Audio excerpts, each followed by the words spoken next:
As I covered in a recent video about Israel's depiction in movies, Hollywood has long played a role in bolstering the country's image. Then I looked at how films portrayed Israel, Muslims, and terrorism.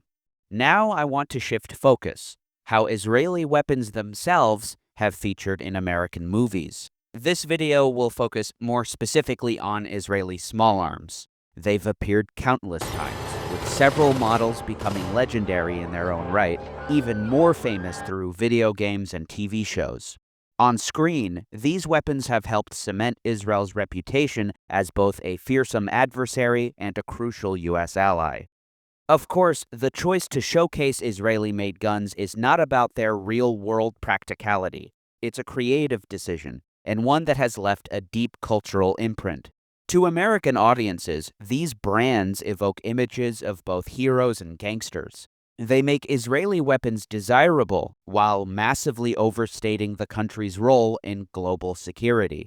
Once again, Hollywood has shaped Israel's image in ways that have reached countless millions of people worldwide.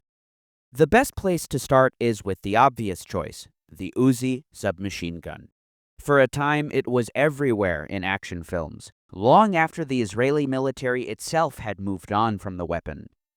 Hey everybody, due to the content of my videos, I'm not advertiser friendly, so if you want to support my work, consider becoming a patron for access to exclusive content and the GDF Discord server. I also accept donations. Thank you so much to everyone who has become a patron and donated. Love you all, thank you. The Uzi was one of several weapons produced by Israel Military Industries, which until 2005 was a state-owned company run directly by the Defense Ministry.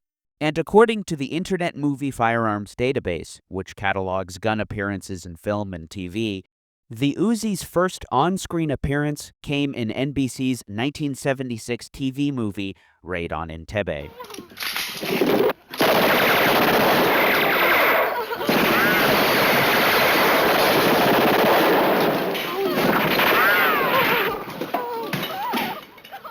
Stay on the floor, everybody! It'll be all right. The Israeli commandos wield the weapon, including cast members Charles Bronson and James Woods. There are literally hundreds of examples, but we'll look at the more impactful and iconic movies, which would have been seen by countless millions.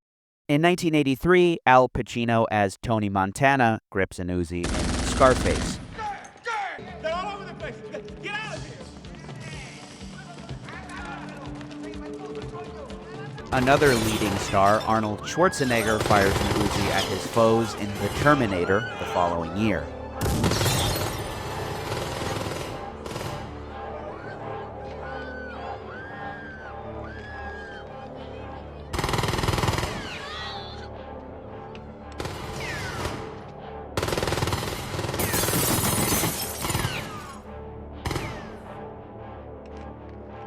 Schwarzenegger is again armed with the Israeli weapon in Commando, released in 1985.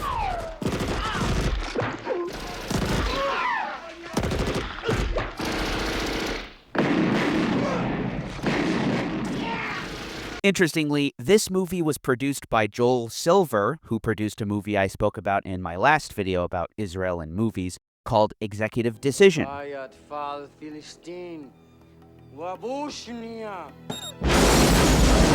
Another film I talked about at length, The Delta Force, released in 1986, was directed and produced by two Israelis and made special mention of Israel being America's best friend in the Middle East. The film's lead Chuck Norris uses the Israeli submachine gun as well.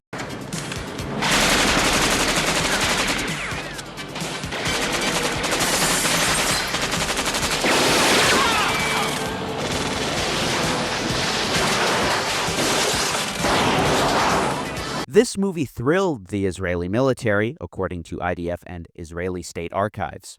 In 1987, the Uzi appears in two hits, RoboCop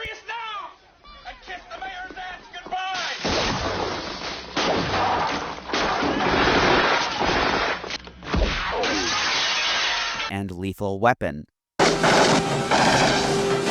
The latter film's lead, Mel Gibson, carries an Uzi in Air America, released in 1990. Is that an Uzi?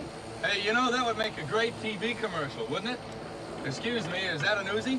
Why, yes, it is. I can't believe this guy. Self-defense is no laughing matter. It says no warrant. That's why when it comes to number one, I pack a Uzi. In 1988, slapstick comedy The Naked Gun begins with a scene where the protagonist, played by Leslie Nielsen, clobbers Gorbachev, Castro, Gaddafi, Idi Amin, and Yasser Arafat.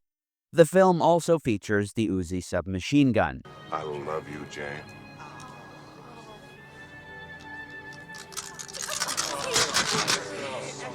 Frank.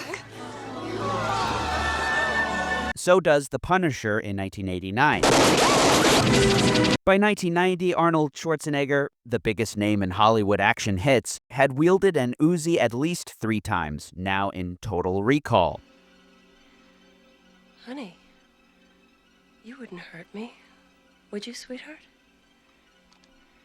Sweetheart, be reasonable. After all, we're married.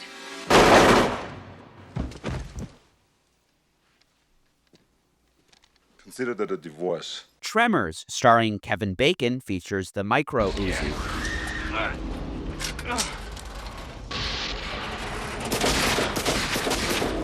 Michael Douglas, son of ardent pro-Israel actor Kirk Douglas, famously holds an Uzi in Falling Down. Don't fucking do it, man. Oh, man. Fuck you, Here. See? In 1994, the gun is featured in Leon the Professional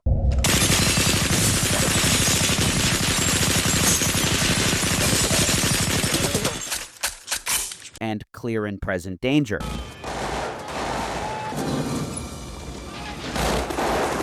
In The Usual Suspects, the film's lead, Kevin Spacey, is armed with an Uzi for a role that earned him an Oscar.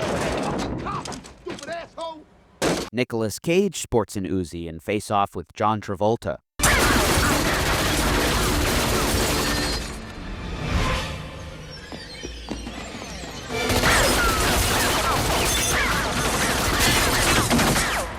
In The Matrix, perhaps one of the most famous and influential action sci-fi thrillers of all time, both Trinity and Neo are strapped with micro Uzis. Neo, in fact, has 2 of them in an ultra-famous shootout sequence. The Fast and the Furious shows micro Uzis with suppressors.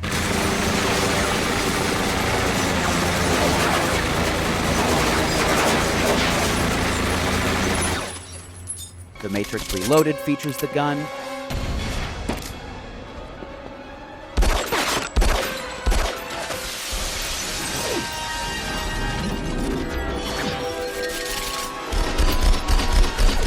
Of course, Israeli commandos hold Uzis in Munich, directed by Steven Spielberg. There's also Bad Boys 2, Austin Powers and Goldmember,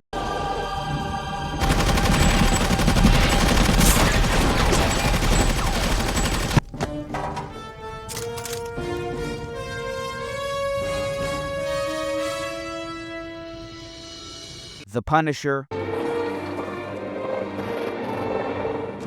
Lord of War, I sold Israeli-made Uzis to Muslims.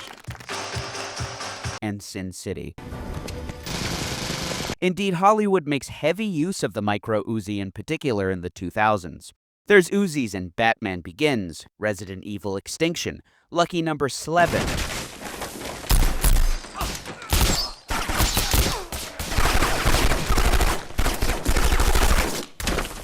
Taken, Taken 2,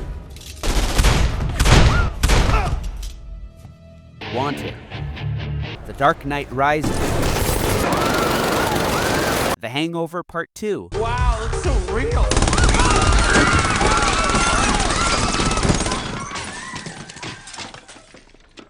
Sorry. Mad Max Fury Road, Nobody,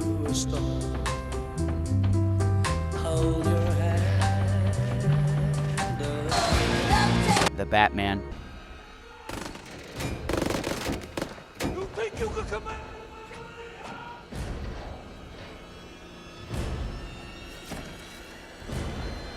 and finally, Deadpool and Wolverine. Uzi time, baby. The Uzi began to be phased out of frontline Israeli military service in the early 1970s with the arrival of the Galil and M16. Worldwide sales stagnated in the 1970s as police and military units increasingly favored carbines and newer submachine guns such as Heckler & Koch's MP5. In the modern age, the 9mm round of the Uzi cannot penetrate body armor like the tiny, high-velocity rounds of the likes of the MP7, which was adopted by security forces such as Germany's Bundeswehr, the U.S. Secret Service, and Ireland's Armed Gardaí units, replacing their aging Uzis. Next, we have the Desert Eagle, which, unlike the Uzi, is widely considered to be totally impractical, as it's unused by any law enforcement agency anywhere in the world. In 1999, the Baltimore Sun posited, if there is a current success story on par with the Dirty Harry Model 29, it's the Desert Eagle. They interviewed Rick Washburn, owner of Weapon Specialists Limited, one of Hollywood's largest prop houses for weapons. Here's a gun that has very little practical usage, says Washburn. It's too big and heavy. There's not much of a market for handgun hunting, so I would say the success of that particular weapon owes almost everything to the movies. While the handgun was designed by the now-defunct Minnesota-based Magnum Research Inc., it was manufactured by Israel Military Industries. The gun is indeed big and heavy. It's chambered from between .357 all the way to .50 caliber Action Express, a half-inch diameter round. It made its debut in Year of the Dragon in 1985, where it was seen held by the film's lead Mickey Rourke.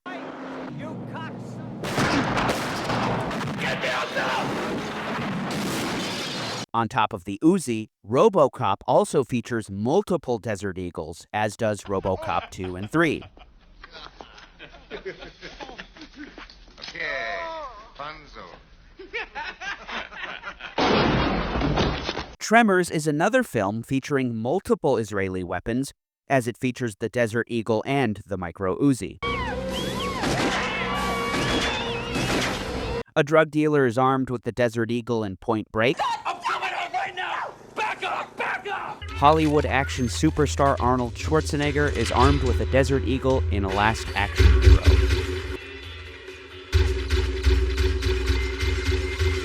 Tom Sizemore holds a chrome Desert Eagle in Natural Born Killers.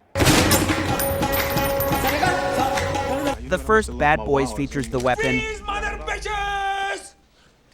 Don't you move. Austin Powers' International Man of Mystery shows the gun.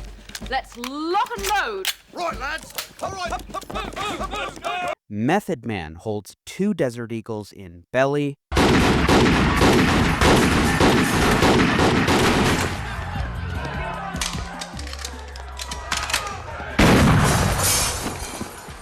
The Boondock Saints shows the gun.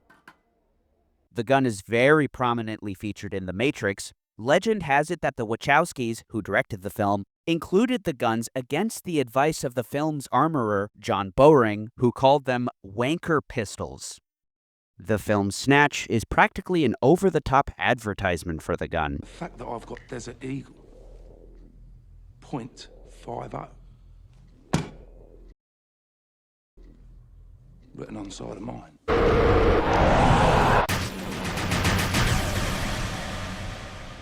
Should precipitate your balls into shrinking along with your presence. The gold-plated pistol held by Goldmember in the film Austin Powers and Goldmember is a Desert Eagle. Bad news bears.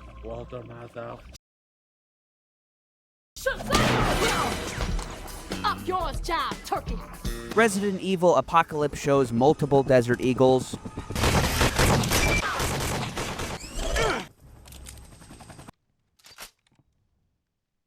Motherfucker, please, look. My shit is custom. Dwayne Johnson carries it in Doom. Because Carmack's condition is that he's dead. The weapon further showcases its sci-fi appeal in Alien vs. Predator.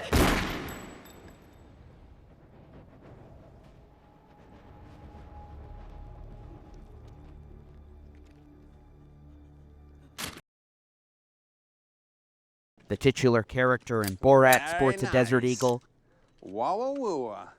It's like movie star at Dirty Harold. Yes. There's also Lucky Number 11 again. At least 3 characters are armed with the gun in Terminator Salvation. Can rewrite the future in a heartbeat. Are we on the same page? Yeah. Dwayne "The Rock" Johnson rocks a Desert Eagle and gets smart. Don't move. It was a coded message. Max, we're running out of time here. What are you talking about? Thank you, Chief. And there's 21 Jump Street. Hey, wait! No, no, no! The Purge. Bad Boys for Life. Renegotiating. Oops. And Deadpool.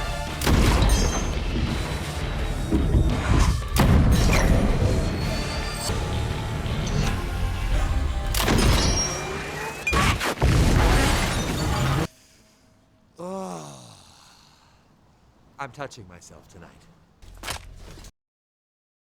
Tom Sizemore holds another Israeli weapon in Heat, produced by former Israeli spy Arnon Milchan. This time it's a Galil rifle.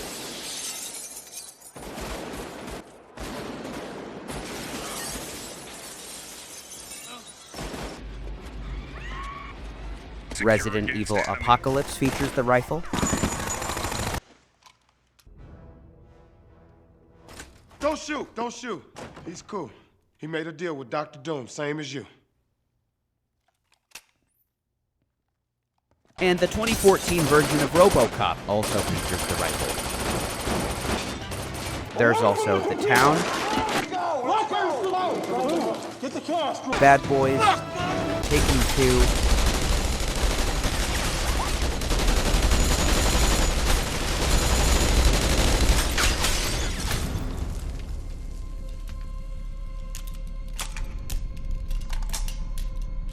but more than films, the Galil is seen in numberless video games.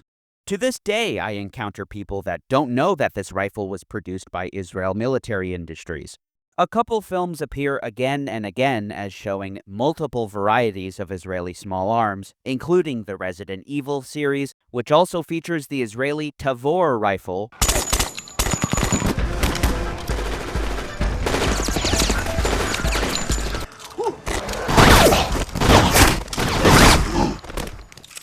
as does the 2014 version of RoboCop.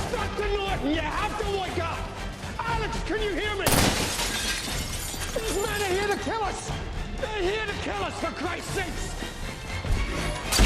There's also Max Payne. An Israeli soldier is armed with a Tavor in World War Z, which features a lengthy Israel-based plotline. In the film, Israel is the only country that has staved off a zombie invasion owing to the ingenuity of Israeli intelligence and the Israeli apartheid wall. The film is the highest-grossing zombie movie of all time. Michael Pena has a Tavor in Ant-Man. That's what I'm talking about. That's what I call an unfortunate casualty.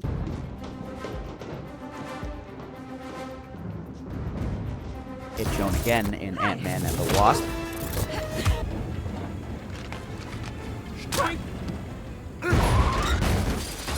Another special mention goes to the corner shot accessory, essentially a device with a stock pistol grip and monitor showing video feed from the attachment at its end.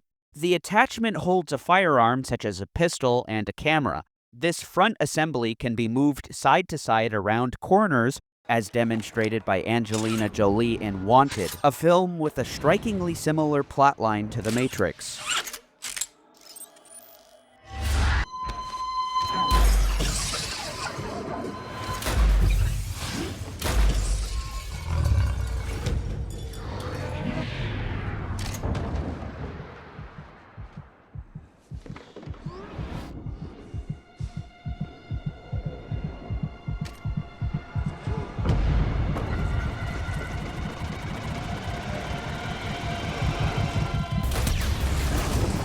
The device is also seen in red,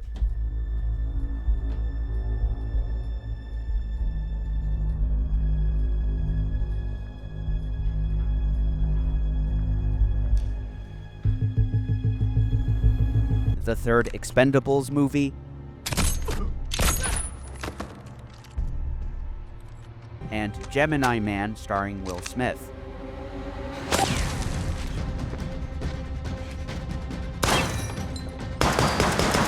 It's also, like all the other weapons I've mentioned, featured in even more television shows, which for time's sake I didn't even get into. The corner shot was created by an Israeli lieutenant colonel. It made press when it first debuted, but has since been largely forgotten. Hey everybody, thanks so much for watching, and if you liked this video, be sure to subscribe for more content. Also, if you want to chat or talk about video ideas, become a patron to join the GDF Discord server.